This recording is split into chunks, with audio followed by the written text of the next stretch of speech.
नमस्कार, मेरा नाम है विकास प्रजापत और आपका स्वागत है ग्लोबल अफेयर्स पे। जब मिडिल ईस्ट में इसराइल, लेबनान और गाज़ा पे अपने अटैक तेज कर रहा है, तभी खबर आई है कि इंडिया ने हिजबुत तहरीर को बैन कर दिया है। यहाँ आप देख सकते हैं centre has declared Hizb-ut Tahrir as a terror organisation. Amit Shah जो कि गृह मंत्री हैं हमारे, उन्होंने खुद ट्वीट किया और बताया कि policy of zero tolerance follow करते हुए हिजबुत तहरीर को एमएचए ने as a terror organisation under UAPA declare कर दिया है। इस ग्रुप को बैन करने का जो रीज़न बताया गया है वो ये है कि ये ग्रुप इंडिया की इंटरनल सिक्योरिटी को थ्रेट कर रहा था और ये इन्वॉल्व था radicalisation of youth to join terror organisation जैसे कि आईएसएस, और ये रेज कर रहा था फंड्स फॉर टेरर एक्टिविटीज़। तो इसका मेन एम था टू एस्टेब्लिश कैलिफेट। इंडिया ने इतना बड़ा स्टेप लास्ट दिनों के कुछ हुई एक्टिविटीज़ के कारण लिया है।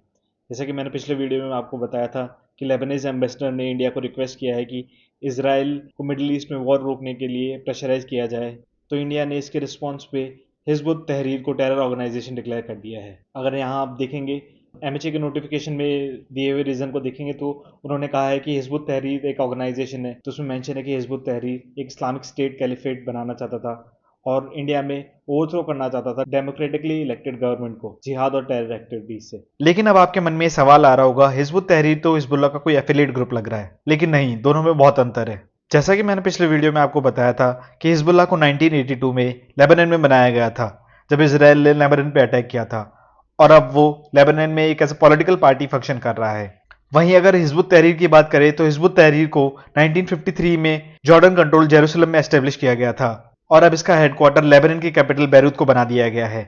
हिजबुत तहरीर एक बहुत ज़्यादा फंडामेंटलिस्ट ग्रुप है और इसका विजन है कि एक इस्लामिक कैलिफेट बनाया जाए जिसमें दुनिया की सारी इस्लामिक कंट्री एक साथ आ जाए। इसकी इसी रेडिकलिस्ट इस्लामिस्ट आइडियोलॉजी के कारण कई कंट्रीज ने इसको बैन कर रखा है, including Germany, Egypt, Bangladesh, Pakistan और बहुत सारी central Asian countries including Russia. और आप जान के हैरान रह जाएंगे कि चाइना और ताइवान ने भी इसको बैन कर रखा है। इवन अफगानिस्तान, जो कि इनफेमस है तालिबान के लिए, उसने भी इस ग्रुप को बैन कर रखा है। और फाइनली इंडिया ने भी पीएम मोदी की पॉलिसी ऑफ जीरो टॉलरेंस को फॉलो करते हुए इस रेडिकल इस्लामिस्ट ऑर्गेनाइजेशन को बैन कर दिया है। और अगर आपका ये सवाल है कि क्या इसका मतलब ये है कि इंडिया इन द फ्यूचर जो ग्रुप इसराइल के अगेंस्ट काम कर रहे हैं उनको टेरर ऑर्गेनाइजेशन डिक्लेयर कर सकता है? फॉर एग्जांपल अगर हम बात करें हिजबुल्लाह की, जैसा कि मैंने बताया कि हिजबुल्लाह अभी लेबनान से ऑपरेट कर रहा है और अभी इसराइल और हिजबुल्लाह के बीच में ही लड़ाई चल रही है। लेकिन हिजबुल्लाह के बारे में इंडिया का क्या स्टांस है, ये जानकर आप हैरान रह जाएंगे। हिजबुल्लाह के वर्ल्ड में कई कंट्रीज ने टेरर आउटफिट डेजिग्नेट कर रखा है। आप ये लिस्ट देख सकते हैं, जैसे कि Argentina, Australia, Germany, France, Gulf Cooperation Council, New Zealand, United Kingdom, United States. लेकिन अगर हम इंडिया के स्टांस के बारे में बात करें कि इंडिया हिजबुल्लाह को आतंकवादी संगठन मानता है या नहीं, तो इसका आंसर है नहीं।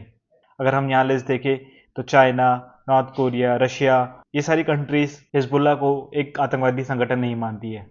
इंडिया तो इवन हमास, जिसने सितंबर 7 को इसराइल पर अटैक किया था, उसको भी टेरर आउटफिट नहीं मानता है।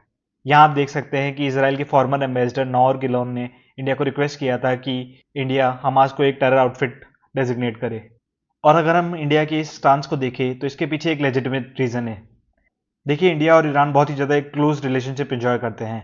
इंडिया और ईरान कई प्रोजेक्ट्स में इन्वॉल्व है, जैसे कि आईएनएसटीसी, चाबहार पोर्ट, और ईरान पिछले कुछ साल पहले ही इंडिया का हाईएस्ट एक्सपोर्टर था ऑयल का।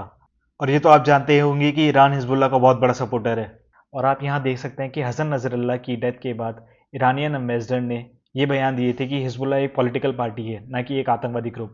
और इसराइल अपने अटैक्स को लेजिटिमाइज करने के लिए हिजबुल्लाह को फॉल्सली एक्यूज करता है कि वो एक टेरर आउटफिट है। और यही स्टांस रशिया और चाइना का भी है। ये दोनों भी हिजबुल्लाह को एक पॉलिटिकल पार्टी ही मानते हैं, ना कि एक टेरर आउटफिट।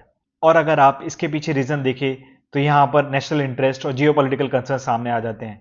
बट ये इंडिया का decision to ban this outfit बहुत ही ह्यूज है और ये स्टेप हमने पहले ही ले लेना चाहिए था हमारी zero tolerance policy towards terrorism के तहत। लेकिन अगर आप ये सोच रहे हैं कि हिजबुत तहरीर बैन हो गया है तो इसका खात्मा हो जाएगा, तो ऐसा नहीं है।